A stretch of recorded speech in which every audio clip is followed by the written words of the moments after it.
तो दोस्तों आज हम देखेंगे भारत के आधुनिक इतिहास से संबंधित कुछ जीके के महत्वपूर्ण प्रश्न। तो चलिए बिना समय गवाए स्टार्ट करते हैं। तो आपके सामने पहला क्वेश्चन है कि भारत में आंग्ल फ्रेंच शत्रुता में निम्नलिखित में से कौन सी लड़ाई निर्णायक सिद्ध हुई।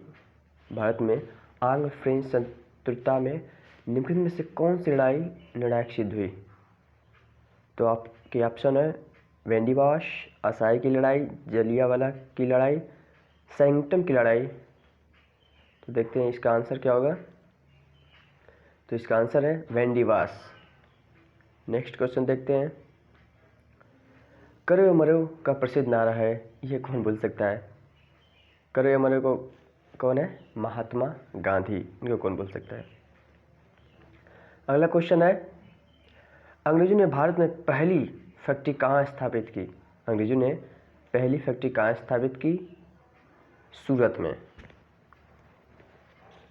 कहाँ स्थापित की, सूरत में। अगला क्वेश्चन देखते हैं निम्नलिखित में से किस वर्ष में 26 जनवरी का दिन स्वतंत्र दिवस के रूप में मनाया जाता है। किस वर्ष में, निम्नलिखित में से किस वर्ष में 26 जनवरी का दिन स्वतंत्रता दिवस के रूप में मनाया जाता है, मनाया गया था 1930 में। 26 जनवरी तो गणतंत्र दिवस होता है, लेकिन 1930 ईस्वी को इसे हम इंडिपेंडेंस डे के रूप में मनाया गया था 1930 ईस्वी में। अगला क्वेश्चन देखते हैं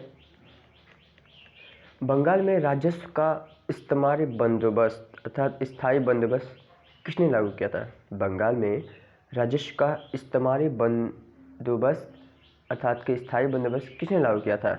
William Bentinck, Lord Curzon, Lord Dalhousie या लॉर्ड कॉर्नवालिस।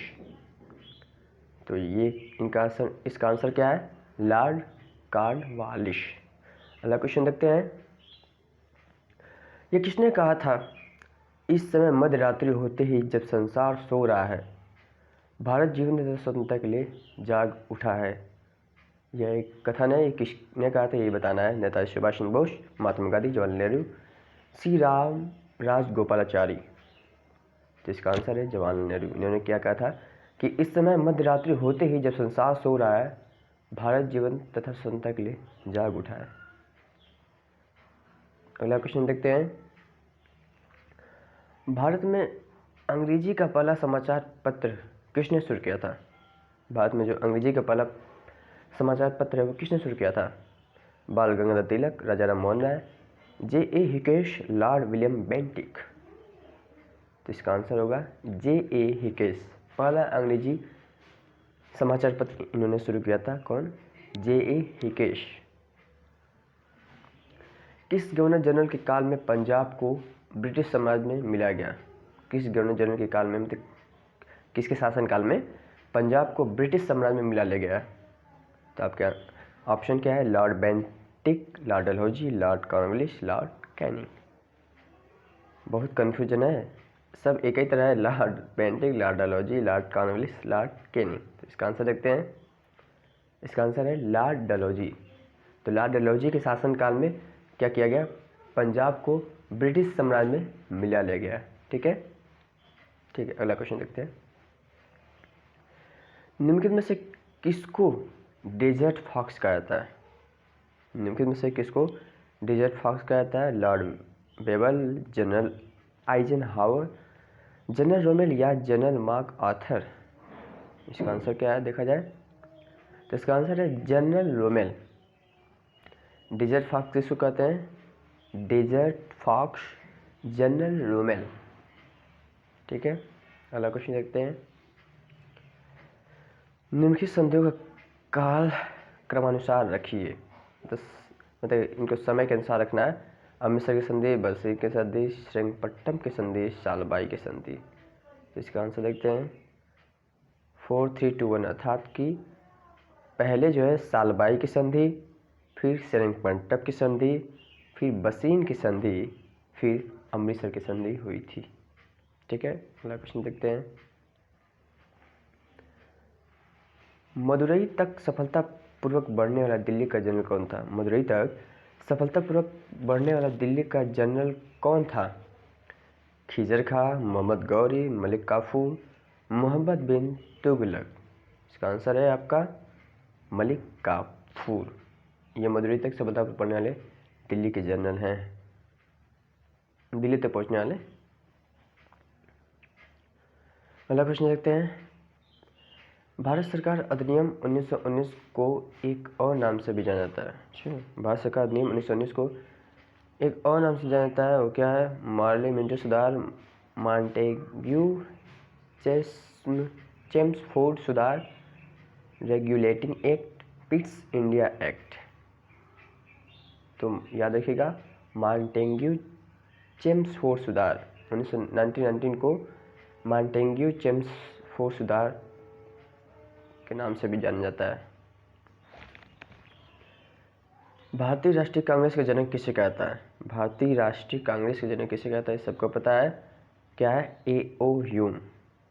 ए.ओ. ह्यूम, ठीक है। अगला देखते हैं।